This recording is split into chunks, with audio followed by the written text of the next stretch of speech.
देश के राज्यपाल श्री मंगू भाई पटेल जी, राज्य के मुख्यमंत्री श्री शिवराज सिंह चौहान जी और उनकी धर्मपत्नी श्रीमती साधना सिंह चौहान जी, राज्य के स्वास्थ्य एवं परिवार कल्याण मंत्री डॉक्टर प्रभुराम चौधरी जी, राज्य के चिकित्सा शिक्षा मंत्री श्री विश्वास सारंग जी, भोपाल से निर्वाचित लोकसभा सांसद साध्वी प्रज्ञा सिंह ठाकुर जी, वर्चुअल माध्यम से जुड़े सभी जनप्रतिनिधिगण, अन्य विशिष्ट महानुभाव, देवियों और सज्जनों,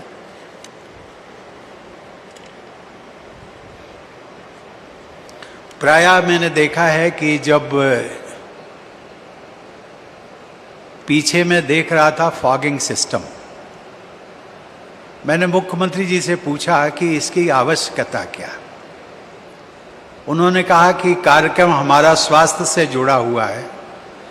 जो लोग यहाँ आमंत्रित हैं उनका स्वास्थ्य ठीक रहे, उनको गर्मी या लू ना लगे, उसके कारण जो है फॉगिंग सिस्टम लागू किया गया।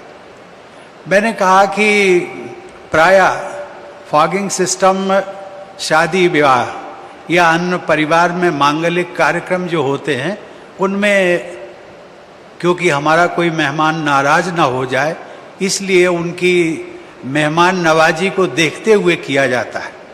इसलिए मुख्यमंत्री जी, मैं आयोजकों को, विशेषकर आपकी सरकार को इस बात के लिए धन्यवाद देता हूं कि आपने इन सबके स्वास्थ्य की देखभाल करने के लिए अभी भी व्यवस्था की है। मध्य प्रदेश के विभिन्न नगरों में स्वास्थ्य सुविधाओं में बढ़ोतरी और नवीन संस्थानों की स्थापना से जुड़े भूमि पूजन कार्यक्रम में आज आप सबके बीच आकर मुझे बहुत प्रसन्नता हुई है। मध्य प्रदेश को भारत का हृदय प्रदेश कहा जाता है। इस प्रदेश के साथ मेरी भी अनेक मधुर स्मृतियां जुड़ी हुई हैं।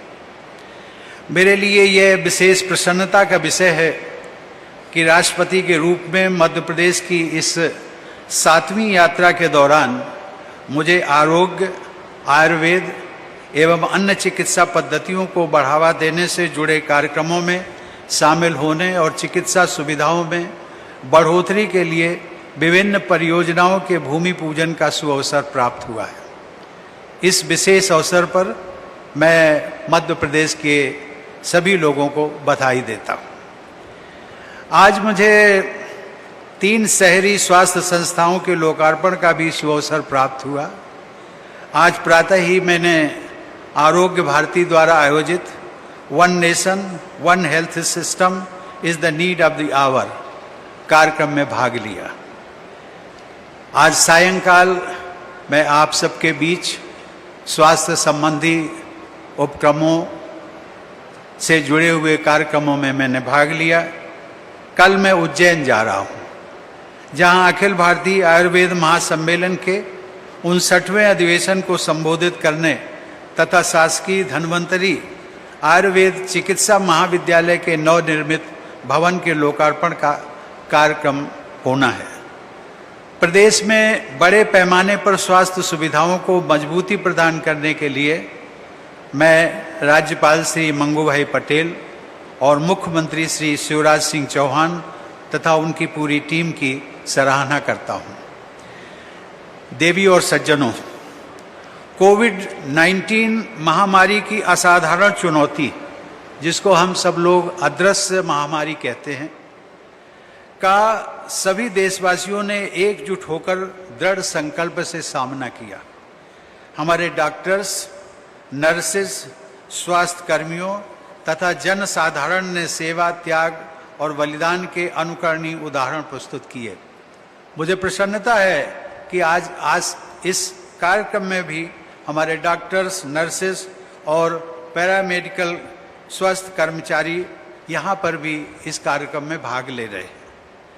विकसित देशों के मुकाबले भारत की बड़ी जनसंख्या तथा अन्य चुनौतियों के बावजूद हम कोविड महामारी पर नियंत्रण करने में बहुत हद तक सफल रहे। आज देश में स्वास्थ्य सेवाओं का विस्तार करना हमारी प्राथमिकता है। समाज के सभी वर्गों के लोग किफ़ायती दरों पर समुचित उपचार कराने में सक्षम हों, ऐसा प्रयास सभी सरकारों का होना भी चाहिए। आज यहाँ पर गांधी चिकित्सा महाविद्यालय भोपाल के अधीन regional institute of respiratory diseases और centre of excellence for orthopaedics की स्थापना के लिए भूमि पूजन कार्यक्रम संपन्न हुआ। इसके अलावा देवास, सीहोर, शाजापुर, जबलपुर, इंदौर, मुरैना, उज्जैन तथा भोपाल आदि में जिला चिकित्सालयों एवं सिविल अस्पतालों में स्वास्थ्य सेवाओं को मजबूत करने के लिए भी स्वास्थ्य परियोजनाओं को कार्यान्वित किया जाना है। मुझे विश्वास है कि इन परियोजनाओं के पूरा होने से उन क्षेत्रों में लोगों को बेहतर स्वास्थ्य सुविधाएं मिल सकेंगी। देवी और सज्जनों, प्रायः देखा जाता है कि जब कोई बीमार होता है या किसी पीड़ा से ग्रस्त हो जाता है तो उसके मुंह से सबसे पहले भगवान का नाम निकलता है और उसके बाद जो उसके सामने प्रकट होता है वो डॉक्टर होगा या नर्स होगा या पैरामेडिकल कर्मचारी। उसको उन सभी कर्मियों में, स्वास्थ्य कर्मियों में, चाहे वो डॉक्टर हो या नर्सेज हो, उन सब में उसको भगवान ही दिखाई देता है।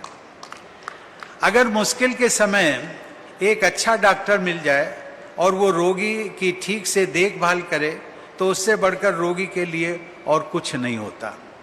और यदि कोई चिकित्सक रोगी के प्रति सद्भावना रखते हुए उसे तसल्ली के 2 शब्द बोल देता है तो रोगी के लिए वो शब्द भी पथ्य की तरह काम करते हैं। जीवन से निराश या रोग से हताश व्यक्ति की प्राण रक्षा कभी कभी ऐसे सांत्वनापूर्ण शब्दों से भी हो जाती है।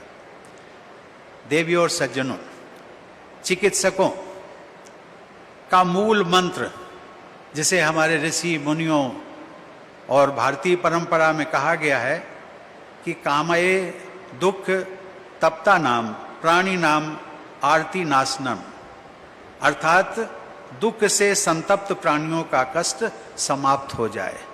यही भावना, इसी भावना के साथ हमारे डॉक्टर्स, नर्सेज और पैरामेडिकल कर्मचारी काम करते हैं। मरीज के जीवन की रक्षा के लिए डॉक्टर को बड़ी सावधानी व जिम्मेदारी से सभी कार्य करने होते हैं। काम का बोझ भी रहता है, फिर भी कुशल डॉक्टर हर परिस्थिति में सेवा भाव से मरीज की देखभाल और चिकित्सा करता है। परंतु कभी कभी ऐसी घटनाएं भी सामने आती हैं जिनमें डॉक्टर के साथ बदसलूकी की जाती है। ये विचार करना चाहिए, हम सबको इस पर सोचना चाहिए कि डॉक्टर भी आखिर मनुष्य होता है और कभी कभी उससे भी गलती हो सकती है। इसलिए रोगियों और उनके तीमारदारों को संयम और धैर्य से काम लेना चाहिए। भारत के राष्ट्रपति के रूप में मुझे कई देशों की यात्रा का सुअवसर प्राप्त हुआ। अनेक देशों में भारतीय मूल के डॉक्टर बड़ी संख्या में काम करते हैं। वहाँ भी उन्हें बहुत सम्मान की दृष्टि से देखा जाता है। विदेशों में बहुत से लोग भारत में इलाज करवाने आते हैं क्योंकि भारत में इलाज सस्ता है, यूरोपीय कंट्रीज़ की तुलना में बहुत सस्ता है। इसीलिए इंडिया को कभी कभी मेडिकल टूरिस्ट हब भी कहा जाता है। यदि देश में चिकित्सा सुविधाएं बढ़ेंगी और उन्नत चिकित्सा केंद्र खुलेंगे तो देश के लोगों को तो लाभ होगा ही, मेडिकल टूरिज्म के बढ़ने से विदेशी मुद्रा की आमद भी और बढ़ेगी। देवी और सज्जनों, प्राणी मात्र की सेवा करना मनुष्य का परम कर्तव्य होता है।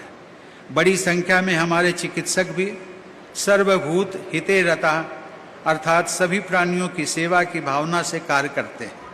पिछले कई वर्षों में पद्म पुरस्कार प्रदान करते समय मेरे समक्ष कई ऐसे उदाहरण आए जिनसे ये पता चला कि हमारे प्रतिभावान डॉक्टर्स ने विदेशों में बसने तथा बड़े अस्पतालों में काम करने की जगह देश के जनजातीय तथा ग्रामीण क्षेत्रों में रहकर सेवा तथा त्याग का व्रत लिया। पिछले वर्ष नवंबर में राष्ट्रपति भवन में मुझे मध्य प्रदेश की डॉक्टर लीला जोशी को चिकित्सा के क्षेत्र में उनके योगदान के लिए पद्मश्री से सम्मानित करने का अवसर प्राप्त हुआ था। डॉक्टर लीला जोशी स्त्री रोग विशेषज्ञ हैं और रतलाम जिले की जनजातीय ग्रामीण तथा शहरी मलिन बस्तियों में एनीमिया के कारण होने वाली मृत्यु दर को कम करने के लिए 2 दशकों से भी अधिक समय से काम कर रही हैं। भारतीय रेलवे से रिटायर होने के बाद उन्होंने किसी बड़े शहर में रहने की बजाय रतलाम को अपनी कर्मभूमि बनाया और जनजातीय समाज की सेवा को अपना मिशन बनाया।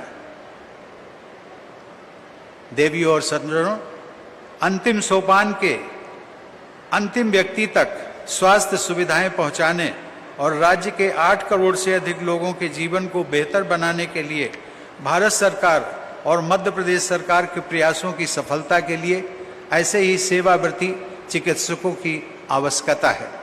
मेरी शुभकामना है कि आप सभी के प्रयास सफल हों और राज्य के लोग निरोगी एवं सुखी जीवन व्यतीत करें। मैं मुख्यमंत्री जी, आपकी और पूरी टीम की इस बात के लिए सराहना करता हूं कि जो साधारण लोक जीवन में 2 विषय आते हैं, शिक्षा और स्वास्थ्य, आप शिक्षा पर भी ध्यान दे रहे हैं और स्वास्थ्य संबंधी जो इंफ्रास्ट्रक्चर पूरे मध्य प्रदेश में 8 करोड़ जनता के लिए उपलब्ध कराने की योजना है, आपका सपना है, उसे पूरा करें। इसके लिए मेरी बहुत बहुत शुभकामनाएं। धन्यवाद। जय हिंद।